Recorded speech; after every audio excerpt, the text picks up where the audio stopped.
سے دریافت کرتے ہیں حضرت ذوالقرنین کے متعلق۔ آپ فرمائیے میں ابھی بیان کرتا ہوں تمہارے سامنے اس کا حال۔ صدق اللہ مولانا العظیم۔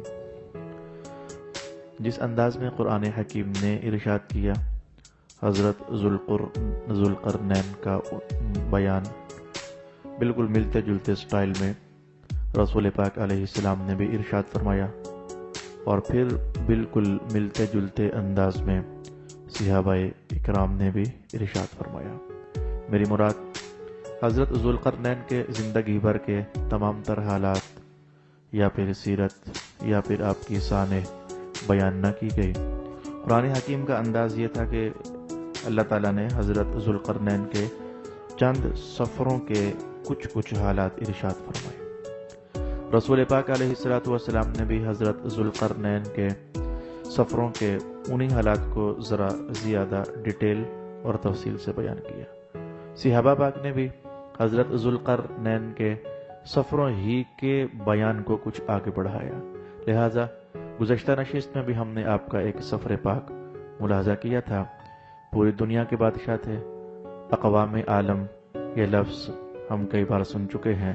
اسے یوں کہیے، دنیا بھر میں جتنی اقوام بستی تھیں تب آپ نے سب کا وزٹ کیا، سب کو مشاہدے میں لایا، حتیٰ کہ آپ کو اللہ رب العالمین نے بے شمار قسم کی زبانیں بھی عطا فرمائی ہوئی تھیں۔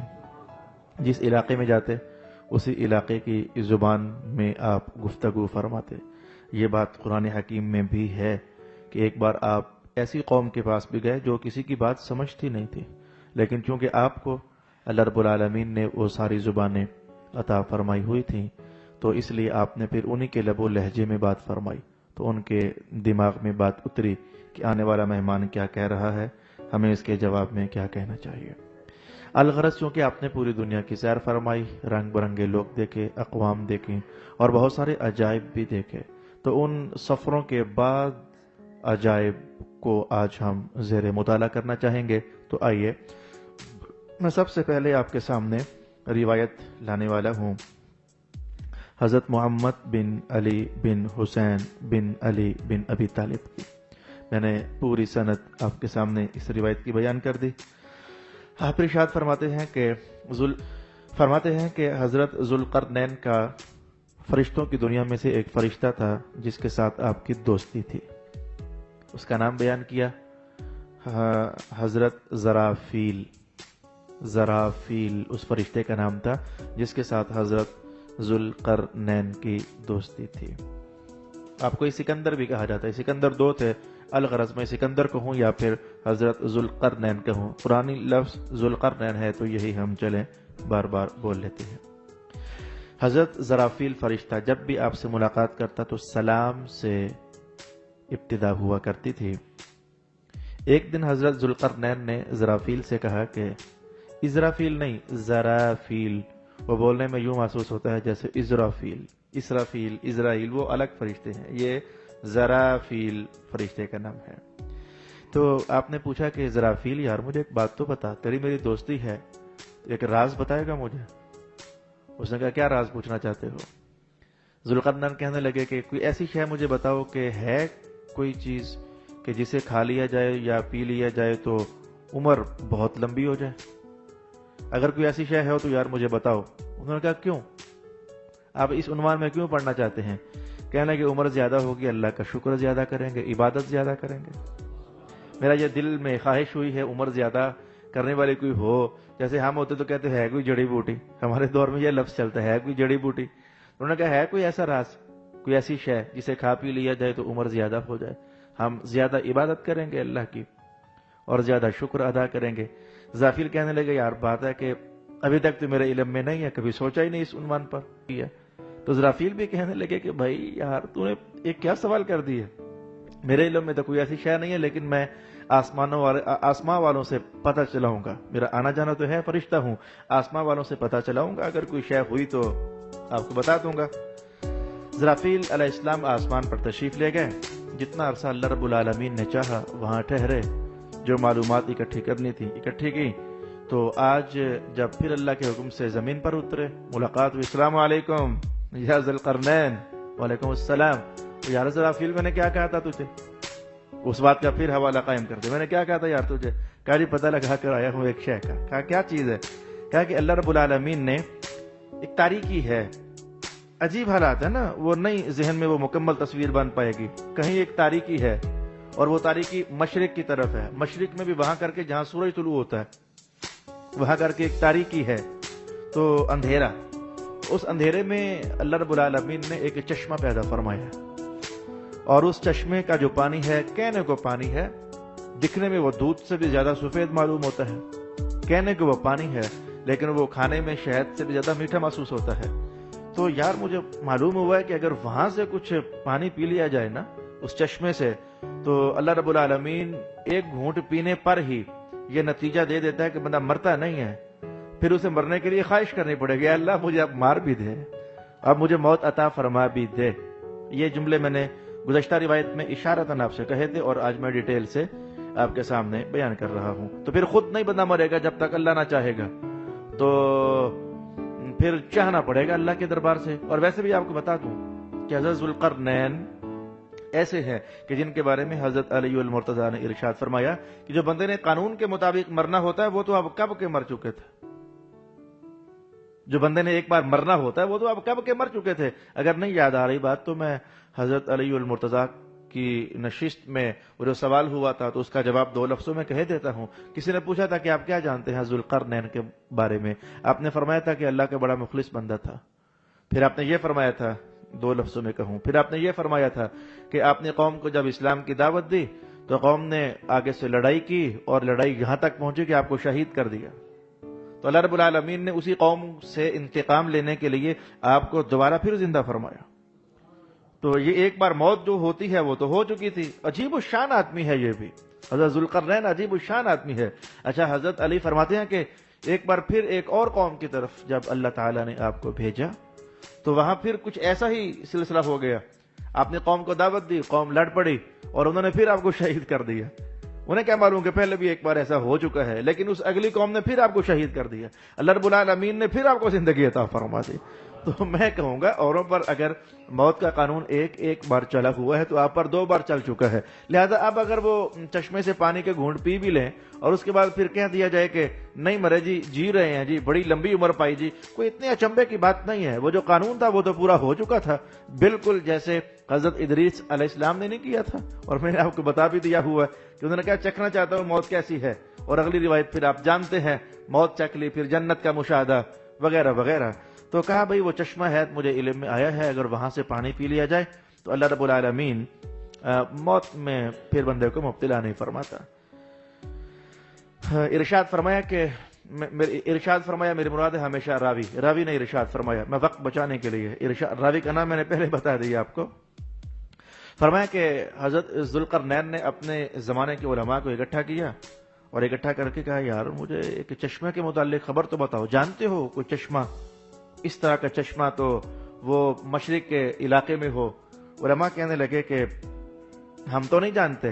علماء کی صف میں ایک نوجوان عالم تھا, تو فرمایا کہ اس نوجوان عالم نے کھڑا ہو کر کہا کہ اے بادشاہ, بات یہ ہے کہ ایک بار میں نے حضرت آدم علیہ السلام کی وصیت پڑھنے کو مجھے میسر ہوئی تھی. وصیت آدم علیہ السلام پر جو نازل ہوا وہ نہیں, ایک وصیت آپ نے تحریر فرمائی تھی, تو مجھے وہ پڑھنے کی اتفاق ہوا. تو اس میں یہ اس طرح کی بات لکھی ہوئی تھی بادشاہ, مجھے یاد آ گیا, اس میں کوئی اس طرح کی بات لکھی ہوئی تھی کہ جہاں سے سورج طلوع ہوتا ہے اس سے مزید تھوڑا سا ادھر, سورج کے مطلع سے پار, ما وراء مطلع الشمس, جہاں سے سورج طلوع ہوتا ہے اس سے مزید تھوڑا سا ذرا ادھر ایک چشمہ ہے. ہاں میں نے پڑھا تھا, مجھے کچھ یاد آ گیا ہے. اس کا پانی دودھ سے سفید ہے اور شہد سے میٹھا ہے, اور جو اسے پیے گا تو وہ فوت نہیں ہوگا جب تک وہ خود موت مانگے نہ. مجھے یاد آ گیا, بادشاہ میں نے پڑھا تھا. یہ پہلے بادشاہ تھے حضرت ذوالقرنین, میں اب کہہ رہا ہوں کہ بادشاہ تھے. اور رسول اللہ علیہ السلام نے ایک موقع پر فرمایا تھا کہ میرے بھائی ذوالقرنین کی بھی کیا شان تھی. جب بادشاہ تھا تو اس وقت وہ دولت جو آپ ڈھونڈ رہے تھے ملی نا, جب ملی تو اس وقت آپ فقر کی طرف مائل ہو چکے تھے. وہ عنقریب روایت کے اندر وہ الفاظ ہم پڑھیں گے. حضور نے فرمایا کہ جب دولت نہیں ملتی تھی تو تب یہ بادشاہ تھے, دنیا کی طرف رغبت تھی, اور جب دنیا کی رغبت ٹوٹی تو اب وہ دولت ڈھیر ہو رہی ہے, آپ اٹھاتے نہیں تھے. بس یہ بڑے پرانے زمانے سے نظام کچھ ایسا ہی ہے. اس دنیا ذلیل اور حقیر کا نظام بڑے پرانے زمانے سے کچھ ایسا ہے پیچھے بھاگو تو آگے بھاگتی ہے، کنڈ کر دو تو پھر پیچھے بھاگتی ہے. یہ اس کا کوئی پرانا نظام چلا آ رہا ہے. تو کہا جی مجھے یاد آ گیا ہے. حضرت ذوالقرنین اپنے اس علاقے سے، اپنے دارالخلافہ سے روانہ ہو گئے اور سفر طے کرتے کرتے 12 سال گزر گئے. حیرت میں نہیں پڑنا چاہیے کہ 12 سال، بھائی 1600 سال تو میں نے بتایا نہیں تھا آپ کو. جو آخری قول میں نے پڑھا حضرت ذوالقرنین کی عمر کے متعلق 1600 سال، اس کے بعد پھر آپ نے عمر پائی. تو اگر 1600 سالوں میں سے 12 سال سفر میں ہو گئے تو کوئی اتنے بڑے تعجب کی بات نہیں ہے. عمر کے اس زاویے کو دیکھا جائے یا مقدار کو تو 12 سال کوئی بڑی چیز نہیں بنتی ہے. 12 سال مسلسل سفر طے کیا اور آخرکار وہاں پہنچے جہاں سے آپ کا خیال تھا کہ سورج طلوع ہوتا ہے. آپ نے علماء کو اکٹھا کیا اور اکٹھا کرنے کے بعد کہا کہ سورج ادھر طلوع ہوتا ہے، روشنی ادھر ہے، تو ادھر تو اب یہ جو بیان روایات میں ہے میں وہ بیان کر رہا ہوں. سائنس ٹکراتی ہے تو میرا یہ عنوان نہیں ہے. سائنس کا ٹکرانا اور شے ہے. ہمارے مذہب کے اندر جو باتیں ہیں وہ کئی بار ایسا ہوتا ہے کہ سائنس سے ٹکرا جاتی ہے. سائنس نے آپ لوگوں کے بارے میں نہیں کہا ہوا کہ انسان پہلے بندر ہوتا تھا. کہا تو ہوا ہے. ڈارون کے نظریات آپ پڑھیے نا. اور بندر سے پہلے بھی یہ کچھ اور ہی ہوتا تھا، یہ کیڑے مکوڑے ہوتا تھا. تو انسان، سائنس اور اسلام کبھی ٹکرا بھی جاتا ہے اور کبھی نہیں بھی ٹکراتا. تو سورج کی روشنیاں تو اس طرف ہے تو ادھر تو اندھیرا ہے. تو کہا کہ علماء تم میں سے کوئی میرے ساتھ اس اندھیرے میں چلنا چاہے گا؟ مجھے ایک شے کی طلب ہے. علماء نے کہا کہ ہم اللہ کی پناہ مانگتے ہیں، ہم کچھ ایسا نہیں کرنا چاہتے کہ جیسا کرنے سے اچانک کوئی ایسا سامنے آ جائے کہ پھر وہ لوگوں کے لیے فتنہ بن جائے. یہ بالکل اندیکھا سا جہان ہے. آپ ہمیں کدھر لے کر جانا چاہتے ہیں بادشاہ سلامت؟ شاید ہم آپ کے ساتھ نہ جا سکیں. ہم اللہ کی پناہ مانگتے ہیں کہ ایسے راستے پر چلیں جس راستے پر آج تک کوئی ابن آدم نہیں چلا. ذوالقرنین کہنے لگے بھائی میں تو ضرور جاؤں گا، میرا کچھ مقصد ہے، میں تو اس مقصد کو پانے کے لیے میں تو ضرور جاؤں گا. ویسے تھوڑی دیر کے لیے جانیے، ذوالقرنین بادشاہ بھی ہو، اس کا بھی ایک مقصد ہو، تو اس مقصد کو پانے کے لیے بھی 12 سال کے سفر اور اندھیروں کے سفر، مشکلات کا سامنا تو ہے نا. تو جس کسی نے بھی کبھی بھی کوئی مقام پایا ہے، خواہ وہ دنیا کا مقام ہو خواہ آخرت کا مقام ہو، میرے دوست یقین رکھنا کہ اس نے شدید محنت کی ہے اور بڑی مشکلات سے گزرا ہے اور بڑی سنگلاخ راہوں کو اس نے عبور کیا ہے اور طے کیا ہے، تو ہی اللہ نے اسے وہ مقام عطا فرمایا. مجھے آج روحانیت کا بادشاہ اور فقہ کا شہنشاہ میری مراد حضرت امام شافعی ہیں. آپ کا وہ مشہور زمانہ شعر یاد پڑ رہا ہے. آپ نے ایک موقع پر ارشاد فرمایا تھا، من طلب العلا سہر اللیالی. جو چاہتا ہے نا کہ اللہ مجھے اونچا بنا دے تو اسے پھر چاہیے کہ راتوں کو اٹھ کر اللہ کے سامنے سر جھکایا کرے. جو بندہ راتوں کو اٹھ کر سر جھکانے کا عادی ہو جاتا ہے تو اللہ رب العالمین اسے پھر بڑا اونچا کر دیتا ہے، بڑا اونچا کر دیتا ہے اور پھر بڑا اونچا کر دیتا ہے. علماء نے کہا آپ جائیے، ہم تو نہیں جا سکتے. آپ نے کہا بھائی میں تو جاؤں گا. علماء نے کہا آپ کی مرضی، ہم آپ کا ساتھ نہیں دے سکتے. آپ نے کہا اچھا میرے ساتھ نہیں چلتے تو نہ چلو، مجھے اتنا تو بتا دو کہ وہ کون سا جانور ہے جس کی نظر سب سے تیز ہے؟ علماء نے کہا گھوڑے. فرمایا گھوڑوں میں پھر کون سا؟ مذکر بھی ہوتے ہیں مؤنث بھی. کہا گھوڑی. کہا گھوڑیوں میں پھر کون سی؟ گھوڑیاں بھی کوئی وہ ہوتی ہیں، یہ لفظ میں سمجھانے کے لیے جن کی شادی ہو چکی ہوتی ہے، اور کچھ وہ ہوتی ہیں جن کا ملاپ نہیں ہوتا. کون سی گھوڑی؟ علماء نے کہا وہ گھوڑی جس کی ابھی سمجھو کہ شادی نہیں ہوئی، وہ کسی مذکر کے پاس نہیں گئی نا، اس گھوڑی کی نظر سب جانوروں سے تیز ہوتی ہے. آپ نے فرمایا اچھا پھر ایسا کرو کہ 12 سال تو سفر میں گزرے، پھر وہاں پتہ نہیں کتنا قیام ہوا مقصد کو پانے کے لیے. کہا 6000 ایسی گھوڑیاں تیار کی جائیں میرے لیے.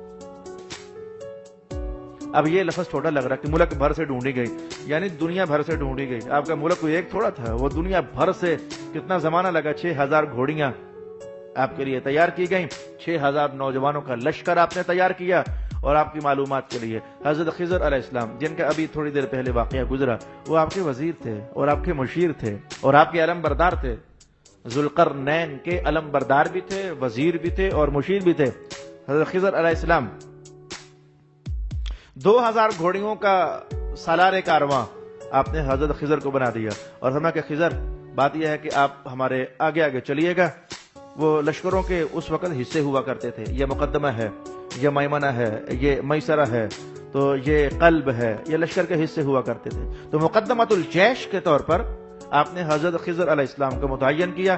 آپ آگے آگے بڑھیے، چونکہ جانتے تھے کہ نبی تھے حضرت خضر نبی تھے، اللہ پاک نے بڑی رونقیاں عطا فرمائی ہوئی ہیں اور بڑی دانائیاں عطا فرمائی ہوئی ہیں اور بڑے وہ علوم عطا فرمائے ہیں کہ جن علوم تک عام انسانوں کی رسائی نہیں ہوتی ہے. حتیٰ کہ قرآن حکیم نے کہا ایک موقع ایسا بھی بن گیا کہ ان باتوں تک موسیٰ علیہ السلام کی رسائی بھی نہیں تھی. پھر وہ بیان کرنے پر وہ راز کھول دیے گئے، تو کھول دیے گئے. 2000 گھوڑیاں آپ کو پیش کر دی گئیں اور خضر علیہ السلام آگے بڑھ گئے. ذوالقرنین اپنے باقی 4000 لشکر کے ساتھ پیچھے پیچھے. اب ترتیب کچھ ایسی طے پائی کہ جہاں خضر علیہ السلام آخرکار پہنچتے تو پھر وہاں سے پڑاؤ اٹھ کر وہ آگے جاتے تو ذوالقرنین وہاں جا کر پڑاؤ لگاتے. آپ ترتیب سمجھے، جس ٹھیے پر ان کا قیام ہوتا جب وہ آگے بڑھتے تو ذوالقرنین وہاں آ کر پھر قیام کرتے، پھر وہ آگے بڑھ جاتے تو پھر ان کے اگلے مرکز پر قیام ہوتا. کچھ اس ترتیب سے یہ سفر آگے بڑھ رہا تھا. اب جو پیچھے قوم رہ گئی تھی اس کے لیے بھی آپ نے کچھ اپنے خلفاء مقرر فرمائے کہ میں جا رہا ہوں ایک لمبی مہم پر، نہ جانے مجھے کتنا عرصہ لگ جائے، 12 سال تک میرا انتظار کرنا، اگر میں آ گیا تو ٹھیک ہے، وغیرہ پھر لوگوں کے لیے جو حالات ہوں گے اسی کے مطابق فیصلہ کر دینا. خضر علیہ السلام تاریکی میں چلنا شروع ہو گئے. تاریکی میں بڑھتے بڑھتے بڑھتے بڑھتے بڑھتے جہاں آپ پڑاؤ ڈالتے تو ادھر ہی. اچھا، اس تاریکی پر مفسرین نے کہا کہ یہ تاریکی وہ نہیں تھی جو اندھیرا ہوتا ہے. یہ صبح کے ٹائم سردیوں کے موسم میں لاہور جاؤ تو راستے میں دھند پڑی ہوتی ہے، وہ ہوتی سفیدی ہے لیکن کام تاریکی والا ہی کرتی ہے. وہ نظر کچھ نہیں آتا کہ وہ سامنے کیا ہے، بعض اوقات تو 5 فٹ کے فاصلے پر بھی نظر نہیں آتا. مفسرین نے کہا کچھ اس درجے کی تاریکی تھی. خضر علیہ السلام آگے بڑھ جاتے اور ادھر، اور اللہ کا کرنا یہ ہوا کہ وہ جس راستے میں تاریکی تھی نا، اندھیرا تھا، دھندنما اندھیرا، وہ جس راستے میں وہ چشمہ پڑتا تھا خضر علیہ السلام تو ادھر جا رہے تھے. نبی تھے اور ظاہر ہے کہ نبی کی دانائی اور بصیرت تو پھر اپنی ہوتی ہے اور بصارت بھی اپنی ہوتی ہے. وہ ادھر پڑ گئے اور ذوالقرنین کسی اور راستے پر پڑ گئے. اب یہاں سے آ کر تھوڑا کو سفر جدا ہو گیا اور جس سر چشمے پر پہنچنا تھا خضر علیہ السلام وہاں پہنچے. پہنچ کر کے آپ نے غسل فرمایا، غسل فرما کر پانی پیا. جو کوئی ڈھونڈ رہا تھا اللہ رب العالمین نے کسی اور کو عطا فرما دیا. غسل فرمانے کے بعد آپ جب دیکھا تو پیچھے ذوالقرنین تو نہیں ہے. آپ نے جو آپ کی دانائی تھی اس کے مطابق راستہ تبدیل کیا اور مسلسل 6 دن اور 6 راتیں چلتے رہے تو جا کر پھر حضرت ذوالقرنین سے ملاقات ہو گئی. یہ دونوں بزرگ ایک ایسی جگہ پر پہنچے جہاں کے بارے میں الفاظ یہ ہیں لا الشمس ولا القمر، جہاں نہ سورج تھا اور نہ ہی وہاں چاند تھا اور نہ ہی وہاں ستارے تھے. لشکر ٹھہرا دیا گیا، لوگ اتر پڑے. حضرت ذوالقرنین نے وہاں ایک محل دیکھا. وہ پانی پینا تو میسر نہ ہوا، وہ تو کسی اور راستے میں رہ گیا. جس کی تلاش میں نکلے تو وہ کہیں اور رہ گیا. اللہ کی بھی عجیب شان ہے. سونے والے سے کہا جا ساری خدائی تیری، جاگنے والوں کو محروم تمنا رکھا. جو جس تلاش میں ہوتا ہے کبھی اس کا مقدر نہیں ہوتا، اور جس کا جو مقدر ہوتا ہے کبھی وہ اس کی تلاش میں نہیں ہوتا ہے. وہ شیخ سعدی نے بھی ایک موقع پر ارشاد کیا ہے تصوف کی دنیا میں کئی بار ایسا ہوتا ہے کہ سالوں صحبت میں رہنے والے محروم رہ جاتے ہیں اور پل بھر کے لیے پاس سے گزرنے والا ایسی لو لگوا لیتا ہے کہ وہ تر جاتا ہے. یہ اللہ کی عطاؤں کے نظام اپنے ہیں جو ہمیں سمجھ نہیں ہے. اللہ کی عطائیں اپنی ہیں. صلی اللہ علی حبیبہ محمد و آلہ وسلم. اس کا مشاہدہ تو رسول اللہ علیہ السلام کی احادیث میں بھی کیا جا سکتا ہے. ایک شخص آیا، اسلام قبول کیا، 3 باتوں کا حکم لیا. حضور میں کیا کروں؟ حضور نے 3 باتیں بتائیں، یہ کرنا، یہ کرنا اور یہ کرنا. اٹھا اور کہنے لگا کہ نہ اس سے زیادہ کروں گا نہ کم کروں گا. 3 باتیں اسلام میں سے صرف، نہ زیادہ کروں گا نہ کم کروں گا. جو پیٹ پھیر کر وہ شخص چلا، صحابی بن کر چلا، تو حضور رحمت عالم نے فرمایا کہ اگر کسی نے زمین پر چلتا پھرتا جنتی دیکھنا تو اسے دیکھا جا سکتا ہے. یہ آئے اور جنت لے کر وہ چلتے چلے گئے. وہ معروف ہو گیا کہ 10 مبشرہ 10 صحابہ ہیں جن کو حضور نے جنت کی خوشخبری دی. وہ معروف ہو گئے. وہ ایک نشست میں 10 کو خوشخبری دی گئی، وگرنہ سینکڑوں کے حساب سے صحابہ ہیں جن کو رسول پاک علیہ السلام نے جنت کی خوشخبری عطا فرمائی تھی. ایک محل دیکھا حضرت ذوالقرنین نے. ایک محل دیکھا تو وہ محل کتنا بڑا تھا، کس نے بنایا تھا، حیرت گم ہو جائے گی. 3 میل لمبا، 3 میل چوڑا. کون بنا گیا اس تاریکی میں یہ محل؟ اللہ رب العالمین جاننے والا ہے. یہ سارے راز ہیں جو میں بھی زندگی میں شاید پہلی بار ہی مطالعاتی نظر سے گزار رہا ہوں. یہ ہماری عمومی زندگی سے بہت ہٹ کر ہے، اس لیے سب کچھ عجیب لگے گا. اللہ اکبر. 3 میل لمبا اور 3 میل چوڑا. آپ اللہ کا نام لیا، داخل ہو گئے. تو جیسے لاہور جاؤ تو چوبرجی ہے ایک جگہ کا نام، وہ اس کے 4 برج ہیں، اس لیے اسے چوبرجی کہا جاتا ہے، 4 برجی. تو محل کے بہت سارے مینار تھے، ایک مینار کے ساتھ جیسے ہم بکرا باندھتے ہیں تو ایک پرندہ باندھا ہوا تھا، اس کی چونچ میں نکیل ڈال کر اور رسی یا زنجیر کے ساتھ اسے ایک مینار کے ساتھ باندھا ہوا تھا۔ کیا پرندہ تھا وہ؟ کیا کر رہا تھا اسے؟ کس نے وہاں رکھا؟ کس مقاصد کے لیے؟ کچھ پتا نہیں ہے۔ جتنا علی بن ابی طالب نے ارشاد کیا میں اتنا ہی آپ کی خدمت میں بیان کرنا چاہتا ہوں۔ رسول اللہ جانے، اللہ جانے، مولا علی جانے، جو بیان کر رہے ہیں ہمیں کیا معلوم یہ کیا ماجرا تھا، وہ جانے۔ ہم تو زندگی میں شاید پہلی بار پڑھ لیں تو اتنا ہی ہمارے لیے کافی ہے، اور شاید یہ آخری بار۔ پرندے نے کہا آنے والے کون ہے تو؟ کہا میں ذوالقرنین و بادشاہ، دنیا بھر کی بادشاہت اللہ نے مجھے عطا فرمائی۔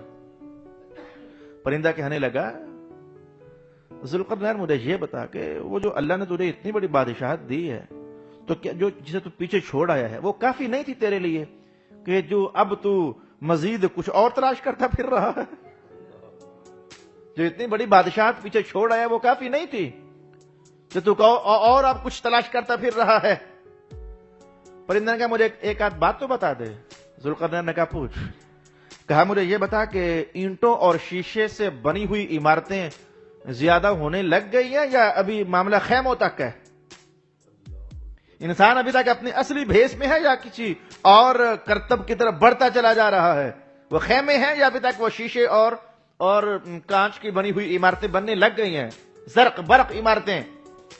ذوالقرنین نے کہا بننے تو لگ گئی ہیں۔ فرماتے ہیں کہ اس پرندے نے اپنے تھوڑے سے پر کھول لیے۔ وہ جو پر کھولے تو 3 میل لمبا اور 3 میل چوڑا تھا نا، تو 1 میل کو جگہ بھر گئی اس کے پروں سے۔ کتنا کو بڑا پرندہ ہوگا آپ کو اندازہ کرنا چاہیے، جس نے پر کھولے تھوڑے سے تو 1 میل کو جگہ بھر گئی۔ پرندے نے دوسرا سوال کیا اور کہا کہ ذرا مجھے آپ یہ بتائیے کہ یہ جو کھیل کود کے آلات ہیں ہمارے دور میں تو یہ اتنے زیادہ ہیں کہ پوچھو مت، الیکٹرانک میڈیا پر ہزاروں آلات ہیں ہمارے پاس کھیل کود کے۔ کہا یہ جو آلات ملاحی ہیں، کھیل کود کے آلات، یہ ابھی نہیں ہیں یا کہ بڑھنا شروع ہو گئے ہیں؟ کہا بڑھنا تو شروع ہو گئے ہیں۔ اس دور میں کھیل کود کے آلات بڑھنا تو شروع ہو گئے ہیں۔ پرندے نے پر اپنے ذرا اور کھول دیے۔ ذوالقرنین کہتے ہیں کہ اب جو پر اور کھولے تو 2 میل کا علاقہ کور ہو گیا۔ وہ اتنا بڑا پرندہ تھا، ایک بار پر کھولے تو 1 میل کا علاقہ کور ہو گیا، اور دوسری بار جو پر کھولے تو 2 میل کا علاقہ کور ہو گیا۔ اس نے تیسرا سوال کیا۔ تیسرا سوال یہ تھا کہ ذرا بتائیے کہ آج کل ادھر انسانوں کی دنیا میں یہ کوئی جھوٹی گواہی دی جانے لگ گئی ہے یا ابھی کام رکا ہوا ہے؟ ذوالقرنین نے کہا کہ جھوٹیاں گواہیاں چلنا تو شروع ہو گئی ہیں۔ تو فرماتے ہیں کہ جب میں نے اتنا کہا کہ جھوٹی گواہیاں چلنا شروع ہو گئی ہیں، پرندے نے اپنے سارے پر کھول دی۔ وہ سارے پر جو کھولے وہ 3 میل کا 3 میل علاقہ جو تھا وہ سارے کا سارا بھر گیا پروں سے۔ ذوالقرنین کہتے ہیں مجھے تو ڈر لگ گیا، یہ کیا ماجرا ہے میرے اللہ، میں کہاں ان تاریکیوں اندھیروں میں آ گیا ہوں، اور یہ کیا پرندہ ہے، اور یہ کیا باتیں پوچھ رہا ہے، اور یہ کیا ہے؟ میں خوف زدہ ہوا تو پرندہ نے کہا ڈر نہیں، 3 سوال مجھے ابھی اور کرنے ہیں، ڈر نہیں۔ اس نے کہا کہ پرندے نے سوال کیا کہ اے ذوالقرنین مجھے یہ بتا کہ لوگوں نے لا الہ الا اللہ کہنا چھوڑ دیا ہے یا ابھی چل رہا ہے؟ کہنے لگے ابھی یہ تو چل رہا ہے، یہ شہادت اور یہ گواہی یہ چل رہی ہے، ابھی لوگوں نے چھوڑی نہیں ہے۔ جب میں نے اتنا کہا تو پرندہ ایک بار سکڑا، جب سکڑا تو 1 میل جگہ خالی ہو گئی۔ وہ جو محل تھا تو اس میں 1 میل جگہ خالی ہو گئی۔ دوسرا سوال پرندے نے کیا کہ اچھا ہمیں یہ بتاؤ کہ لوگ جنابت کا غسل اب بھی کرتے ہیں یا یہ سلسلہ چھوڑ دیا ہوا ہے؟ کہا جی کرتے ہیں۔ پرندہ اور سکڑ گیا، یعنی 2 میل جگہ اور کھل گئی، پیچھے 1 میل کی جگہ باقی رہ گئی۔ اب پرندے نے تیسرا سوال کیا کہ یہ بتاؤ کہ لوگوں نے فرض نماز پڑھنا چھوڑ دیا ہوا ہے یا کہ پڑھ رہے ہیں ابھی تک؟ اس دور میں جس کنڈیشن میں بھی نماز فرض تھی، لوگوں نے نماز پڑھنا چھوڑ دیا ہوا فرض یا پڑھ رہے ہیں ابھی تک؟ کہا جی ابھی تو پڑھتے ہیں۔ پرندے نے اپنے سارے پر سمیٹ لیے، جتنا تھا پھر اتنے کا اتنا ہو گیا۔ اب یہ راز سمجھ نہ آ سکا، ان قریب ایک راز ہے جو سمجھ آئے گا، لیکن یہ راز ہمیں سمجھ نہ آ سکا۔ جتنا حضرت علی بیان کریں گے اتنا ہی سمجھ آئے گا، یا جتنا حضور رحمت عالم کھولیں گے اتنا ہی سمجھ آئے گا۔ یعنی آپ کی بادشاہت میں ایک سفر آپ کا ایسا بھی ہوا جس میں یہ ہوا. پرندے نے کہا یہ سامنے بلند جگہ ہے, آپ ذرا اس پر چڑھیے. ذوالقرنین اس پر چڑھ گئے تو دیکھا کہ ایک نوجوان کھڑا ہے خوبصورت. تو وہ کھڑا ایسے ہے جیسے یوں, یعنی ہم برابر کھڑے ہوتے ہیں نا, وہ ایسے جیسے قدم بھر رہا ہو, جیسے قدم اٹھا رہا ہو. تو ایک نوجوان ایسے کھڑا ہے اور اس نے آسمان کی طرف ایسے منہ اٹھایا ہوا ہے. تو ذوالقرنین کہتے ہیں میں نے کہا نوجوان تو کون ہے اور یہ کیا ہے, یہ تیرا کھڑا ہونے کا سٹائل کیا ہے؟ اس نے کہا میں جو نوجوان دکھ رہا ہوں نا, میں اسرافیل علیہ السلام ہوں, فرشتہ, اور جو میری ڈیوٹی ہے کہ تو نے سور پھونکنا ہے, میں بالکل تیار کھڑا ہوں اور اللہ کے حکم کا انتظار کر رہا ہوں. بولا جب تو کہے گا میں فوراً سور پھونک دوں گا. آپ نے یہ مشاہدہ بھی کیا. تو اس فرشتے نے ایک پتھر حضرت ذوالقرنین کو دیا اور کہا یہ پتھر لے جا, ابھی نہیں لیکن راز کھل جائے گا. اتنا کہا, یہ پتھر لے جا, ابھی نہیں لیکن راز کھل جائے گا. یہ راز کھولنے میں یہ پتھر تیری مدد کرے گا. آپ نے پتھر لیا. وہ 12-13 سال کا جو سفر آگے بڑھ چکا تھا, واپس آئے علماء کی جماعت کے پاس. بلا کر کہنے لگے یار میں سفر پر گیا تو ہوں, میرا اتنا زمانہ لگ گیا ہے, 25-30 سال سے بھی زیادہ. تو جو مجھے حاصل ہوا ہے وہ یہ 4 باتیں تعجب ناک ہیں. یہ 4 باتیں تعجب ناک مجھے حاصل ہوئی ہیں. پرندے کا ذکر کیا, پھر اس سور پھونکنے والے کا ذکر کیا, محل کا ذکر کیا, ان سوالات کا ذکر کیا. یہ تعجب ناک باتیں ہیں. اے علماء بتاؤ یہ کیا تھا, میں کہاں گیا تھا اور یہ کیا ہوا میرے ساتھ؟ اور یہ مجھے پتھر ملا آخر میں اس فرشتے سے. اس نے کہا راز کھل جائے گا. یہ کیا تھا راز کھل جائے گا؟ علماء نے کہا ترازو لاؤ. ترازو حاضر کیا گیا. ایک طرف اس فرشتے کا دیا ہوا پتھر ڈالا گیا اور مقابلے میں 100 پتھر ڈالے گئے. وہ جو ایک پتھر تھا وہ 100 سے وزنی نکلا. علماء نے کہا پتھر اور ڈالو, 200 پتھر ہو گئے. وہ ایک پتھر 200 سے پھر وزنی نکلا. پھر وہ پتھر 1000 ہو گئے, ایک پلڑے میں 1000 پتھر, اور اس سے بڑے بڑے پتھر. اور ایک پتھر وہی جو ادھر سے لے کر آئے تھے آپ, وہ ایک پتھر پھر وزنی ہو گیا. اور خضر علیہ السلام بڑی بے پرواہی سے پرے موج میں بیٹھے ہوئے تھے آرام سے. ٹھیک ہے تولتے ہو تو تولو, ہمیں کیا لگے, کچھ اس انداز میں جیسے راز مجھے پتا ہے, میں بتاؤں گا نہیں جب تک مجھ سے پوچھتے نہیں ہو. ٹھیک ہے لگے رہو. بڑی بے پرواہی سے آپ بیٹھے ہوئے آرام سے. ذوالقرنین نے کہا میرے بھائی خضر, میرے وزیر, یہ کیا راز ہے یار, تو ہی بتا کر. خضر علیہ السلام نے کہا میں جانتا تھا, آخر بات تیری میں ہی بتاؤں گا, تیرا راز میں ہی کھولوں گا کہ یہ کیا تھا. سارا راز میں ہی کھولوں گا تیرا. اللہ تعالیٰ آزماتا ہے, علماء کو علماء سے آزماتا ہے, پبلک کو پبلک سے آزماتا ہے. مانا یہ تھا کہ پبلک کو آزمانا ہو تو ان سے کوئی اوپر والے درجے کی پبلک ہوتی ہے, علماء کو آزمانا ہو تو ان سے ذرا اوپر والے درجے کا پھر کوئی عالم ہوتا ہے, جہاں جا کر بندے کا سر جھک جاتا ہے. میں جانتا تھا تو مجھے پوچھے گا ضرور. ذوالقرنین نے کہا مجھے بھی لگ گیا پتا, اس طرح کی جو بات آپ فرما رہے ہیں نا, لگتا ہے کہ راز آپ کو پتا ہے. کہا ہاں راز تو مجھے پتا ہے. کہلاؤ ترازو ادھر. ترازو کے اندر پتھر ڈال دیا فرشتے کا, اور ایک مٹھی بھر اپنے مٹی اٹھائی خاک, اور ترازو کے اس پلڑے میں وہ جو مٹھی بھر خاک آپ نے ڈالی, ترازو جھک گیا ادھر. علماء چیخ پڑے یہ کیا, ہم نے 1000 پتھر ڈالا, اس ایک کے مقابلے میں 1000 ہلکے رہے, یہ ایک بھاری رہا. کدھر آپ نے ایک مٹھی ڈالی ہے اور وہ مٹھی بھر مٹی جو ہے اس آسمانی پتھر سے زیادہ وزنی ہو گئی. یہ راز کیا ہے؟ جملہ سننا یار, کتنا لمبا سفر ہم نے طے کیا. تمام رازوں میں سے ایک راز تک پہنچنے کے لیے کتنا سفر ہم نے طے کیا. خضر کہنے لگے ذوالقرنین اللہ نے تجھے سمجھایا, اصل میں یہ ہے کہ ہم نے جب تجھے اتنا زیادہ دے دیا ہوا ہے, اب بھی تیری نظر نہیں نہ بھری ہے. یہ مٹھی بھر خاک ہے جو قبر کی مٹی کی صورت میں ہی تیری نظر بھر سکتی ہے. اگر اتنا اور بھی ہو جائے تو یہ نظر نہیں بھرے گی. یہ شاہانے دنیا کا انداز کچھ ایسا ہی ہوتا ہے جس کو رسول پاک علیہ السلام نے ارشاد کیا کہ اگر کسی انسان کو ایک وادی بوری بھر کر کے سونے کی مل جائے تو یہ کہتا ہے اے اللہ اگر ایک کی 2 ہو جائیں تو تیرا کیا جاتا ہے, ایک اور دے دینا. اللہ ایک اور دے دے تو یہ پھر کہتا ہے کہ اے اللہ اگر ایک اور تیسری بھی مل جائے تو کیا فرق پڑتا ہے. مجھے آج وہ فارسی کا ایک اور شیخ سعدی ہی کا جملہ یاد پڑ رہا ہے. آپ نے بھی بڑی سیر فرمائی, 30 سال آپ نے سیاحت میں گزارے. کہتے ہیں کہ میں ایک بار ایک ملک سے گزرا تو ابھی اس ملک کا بادشاہ مرا تھا. تو اس کی آنکھیں ایسے کھلی ہوئی تھیں. تو لوگ آپس میں باتیں کر رہے تھے, یہ مر گیا ہے لیکن اس کی آنکھیں بند نہیں ہو رہی, راز کیا ہے؟ کسی نے مجھ سے پوچھا, مسافر بابا دکھنے میں تو سیانہ لگتا ہے, یہ بادشاہ مر گیا ہے لیکن آنکھ اس کی کھلی ہوئی ہے, یہ راز کیا ہے؟ ساتھی نے کہا راز یہ ہے, بادشاہ تھا, مرنے کو مر گیا لیکن نظر اس کی پھر بھی نہیں بھر سکی ہے, یہ اب بھی نظریں کھولے دیکھ رہا ہے کہ کچھ نہ کچھ مل ہی جائے. تو کہا اے ذوالقرنین, میں اس سے یہ راز سمجھا ہوں کہ تو بادشاہ ساتوں زمینوں تک کا بن گیا. لیکن بات یہ ہے, یہ جو پرندہ تھا, یہ جو تاریکیاں تھیں, میں کیونکہ وہ شارٹ کیا, مختصر کیا, بھاگا تیزی کے ساتھ اپنے اگلے مقاصد تک پہنچنے کے لیے, پرندے سے پوچھا تھا ذوالقرنین نے, اس وقت ہم ہیں کہاں؟ اس نے کہا زمین کی 7ویں تہ میں. اور اس زمین کی 7ویں تہ ہے, اس وقت ہم وہاں ہیں, اور آج تک وہاں کوئی آدم کا بیٹا نہیں آیا ہے, آنے والے آپ پہلے ہیں ذوالقرنین. تو زمینیں گھومی, اتنا کچھ نوازا, لیکن فرمایا کہ بس قبر کی مٹی ہے جو آنکھ بھرے گی. تو ابھی یہ باتیں ہو رہی تھی تو علماء جن گھوڑوں پر سوار تھے, ان گھوڑوں کے نیچے سے کچھ اس طرح کی آواز آئی جیسے کوئی موتی زمین پر مسلسل گرے تو چھنک سی پیدا ہوتی ہے.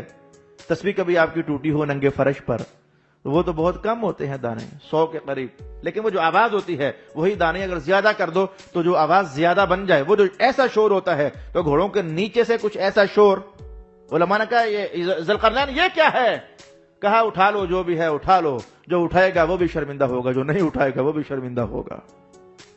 یہ عجب باتیں ہیں, اور مجھے بھی عجب ہی لگ رہی ہیں. اگر آپ کو عجب لگ رہی ہیں تو مجھے بھی عجب ہی لگ رہی ہیں. جس نے مٹھی بھرنی تھی مٹھی بھری, 2 بھرنی تھی 2 بھری, مٹھیاں بھر کر جب سفر سے واپس پلٹے دیکھا وہ زبرجد موتی تھے.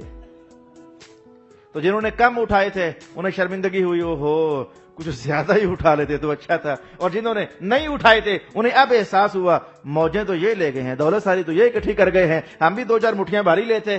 رسول پاک صلی اللہ علیہ وسلم نے اس عنوان پر پہنچ کر کے تو آپ نے یہ جملہ ارشاد فرمایا کہ اگر یہی زبرجد موتی ذوالقرنین اس زمانے میں پا لیتے جب انہیں دنیا کی رغبت تھی, تو ایک موتی بھی چھوڑ کر نہ آتے, سارے کے سارے ہی سمیٹ کر لے جاتے. رسول اللہ علیہ السلام جیسے اس واقعے کا مشاہدہ فرما رہے ہیں, تبھی تو یہ روایت آگے بڑھ رہی ہے. میں اگر میرا بھائی ذوالقرنین اس زمانے میں یہ موتی پاتا نا جب رغبت تھی, تو شاید ایک بھی نہ چھوڑتا, سارے لے آتا. جب رغبت تھی تب موتی ملے نہیں, جب ملے تو اب رغبت نہیں تھی, جب ملے تو اب رغبت نہیں تھی. رسول پاک صلی اللہ علیہ وآلہ وسلم نے یہ کلام ارشاد فرمایا. یہ ایک سفر ہے جسے میں نے پھر بھی تھوڑا سا تراش خراش کر کے تو آپ کے سامنے رکھا. ایک اور سفر کی داستان مختصر ہم دیکھنے کے بعد آگے بڑھ جائیں گے. ذوالقرنین سفر طے کرتے کرتے ایک پہاڑ پر پہنچے, اور یہ صرف کہانی نہیں ہے, وہ جو آپ بچپن میں پڑھتے رہے, ایک کو کاف ہوتا ہے جو ایک جہاں تلسمیات ہوتے ہیں تو وہاں پریاں رہتی ہیں. پریاں رہتی ہیں کہ نہیں یہ میں نہیں جانتا, لیکن یہ بات قاف ایک پہاڑ ہے جسے آپ کوہ کاف کہتے ہیں. کوہ کا معنی پہاڑ, قاف کا معنی قاف, تو کوہ قاف یہ ایک پہاڑ ہے. صحیح. حضرت ذوالقرنین, اور اس روایت کو کس نے نقل کیا؟ حضرت اکرمہ رضی اللہ تعالی عنہ نے اسے نقل فرمایا. آپ فرماتے ہیں کہ جب آپ کوہ قاف پر پہنچے تو وہاں آپ کی ایک فرشتے سے ملاقات ہوئی. سفروں میں ایک فرشتے سے ملاقات ہوئی, تو پہاڑوں پر معمور اس فرشتے نے کہا کہ اے آدم کے بیٹے, جہاں تو آیا ہے اس سے پہلے یہاں آج تک کوئی آدم کا بیٹا نہیں آیا ہے. ایک آپ ادھر گئے تھے, وہ زمین کی 7ویں تہ میں, اور ایک کوئی قاف تھا جہاں کبھی کوئی آدم کا بیٹا نہیں آیا ہے. ہو سکتا ہے پھر کوئی پریاں شریاں رہتی ہوں, یہ جنات وغیرہ, اللہ بہتر جاننے والا ہے, میں کیوں رائے قائم کروں. تو آج تک کوئی بندہ یہاں آیا نہیں ہے. ذوالقرنین نے ان سے سوال کیا کہ اے پہاڑوں کے فرشتے, مجھے اتنا تو بتا کہ اگر میں چاہوں کہ اللہ کے دربار میں نجات پا جاؤں تو مجھے نجات کیسے مل سکتی ہے؟ جو باتیں ہوئی ان میں سے ایک بات آپ کے سامنے لا رہا ہوں. فرشتے نے کہا کہ اگر آپ کا یقین کامل ہو جائے اللہ کی ذات پر تو اللہ تعالیٰ آپ کو ضرور نجات عطا فرمانے والا ہے. بادشاہت تھی نا, اب بادشاہت سے آہستہ آہستہ اللہ تعالیٰ وہ فقر کی طرف مائل فرما رہا ہے. اگر یقین مل جائے تو اللہ تجھے نجات دے گا. آپ نے دعا کے لیے ہاتھ اٹھا دیے, اے اللہ مجھے یقین کامل کی دولت عطا فرما دے. اللہ رب العالمین نے فوراً دعا قبول فرمائی. حضرت علی نے یہی تو فرمایا تھا کہ ایسا اخلاص مند بندہ تھا, ادھر سوال کرتا ادھر اللہ عطا فرما دیتا. ایسا اخلاص مند بندہ تھا. یہ یقین کی دولت عطا ہوئی.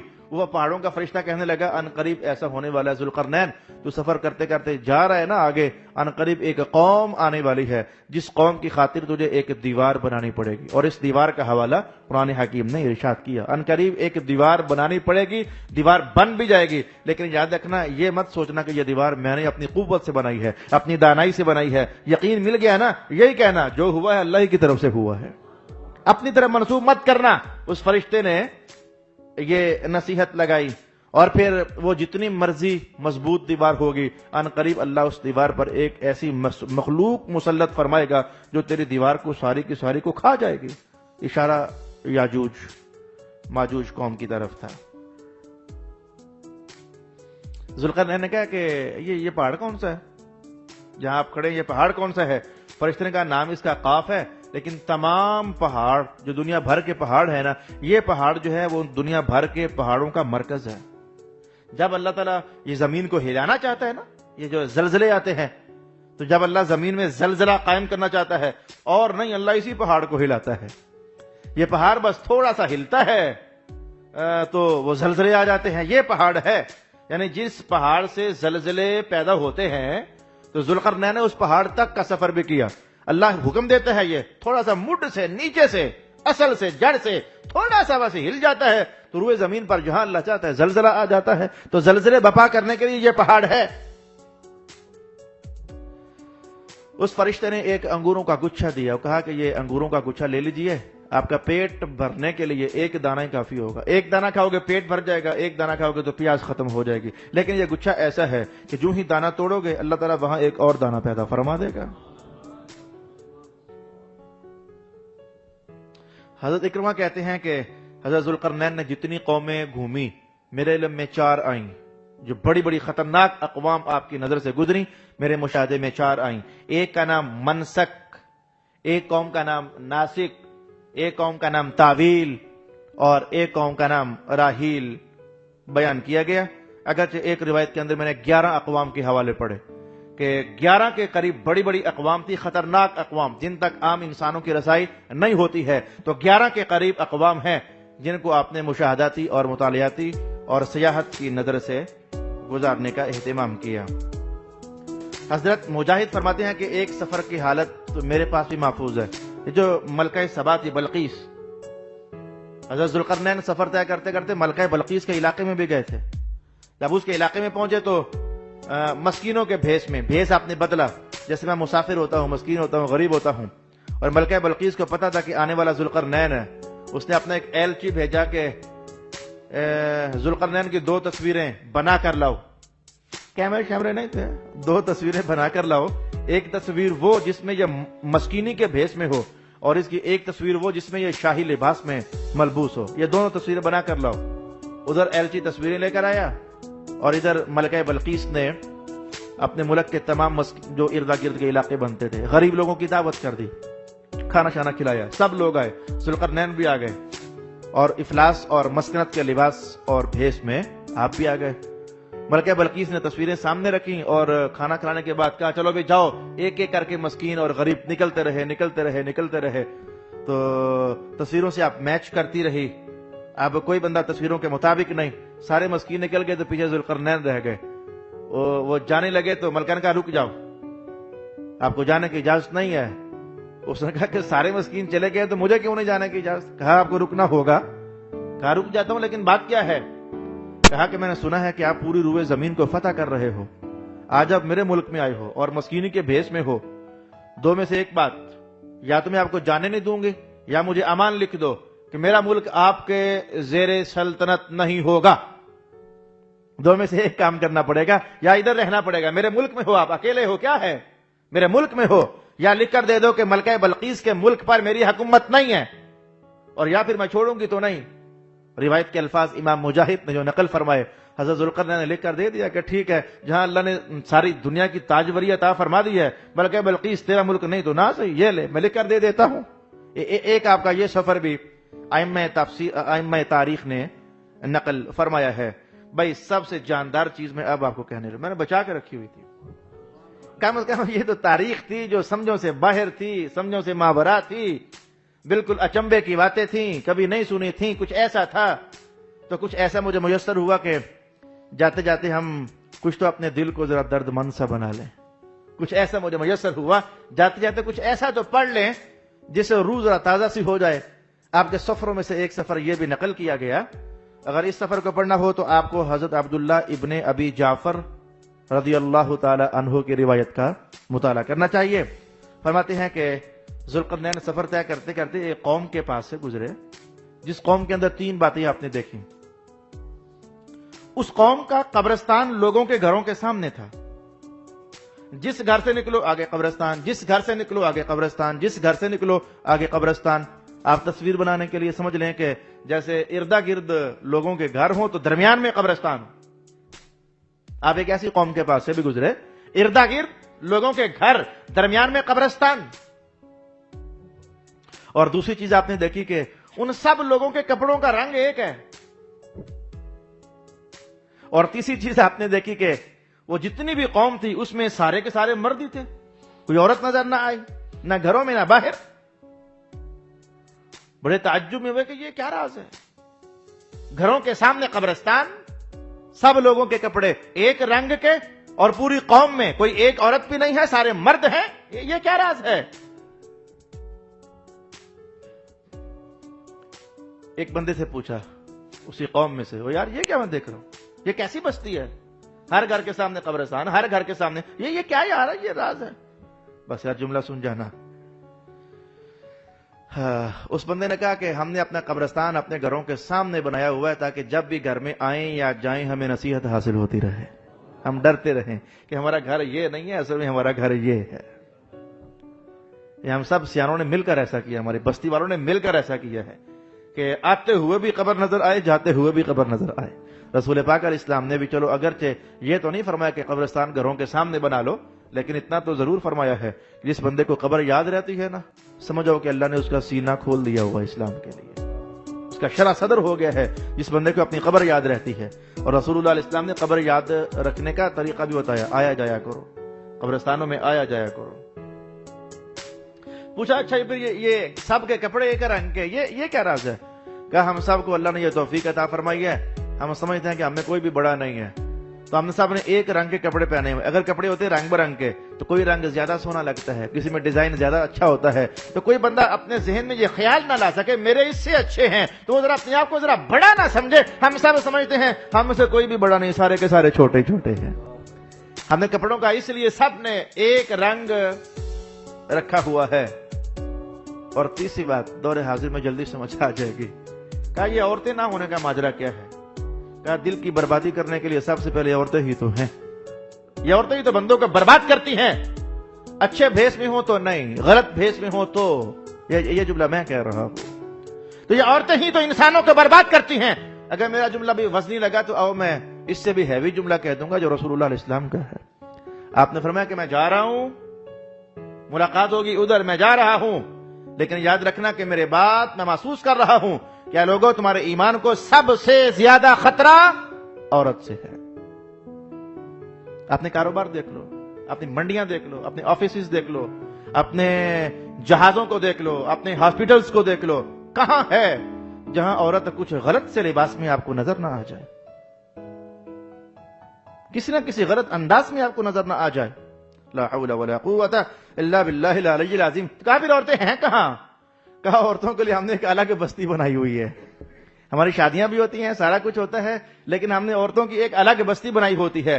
ہم چاہتے ہیں ذرا درویشی کی زندگی گزر جائے، ہم نے خواتین کو بھی ذرا وہ الگ سے رکھا ہوا ہے. بھئی یہ اس دور کی کہانی ہے، مت سمجھنا کہ ہمارا مذہب بھی یہ کہتا ہے. ہمارا مذہب یہ نہیں کہتا ہے. ہمارا مذہب کہتا ہے کہ سب میں مل کر رہو اور پھر بھی اپنے خدا کو نہ بھولو. یہ اسلام ہے.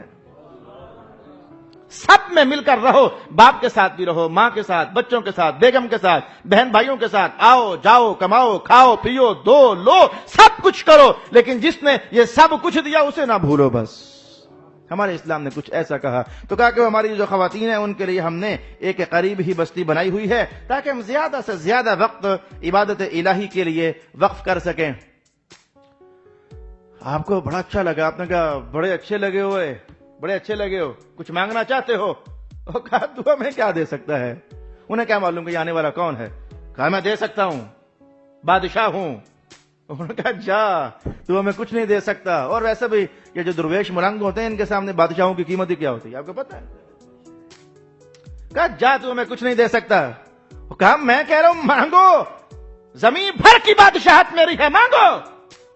اس نے قوم میں سے ایک بندہ بولا تو اس نے چپ کرا دیا.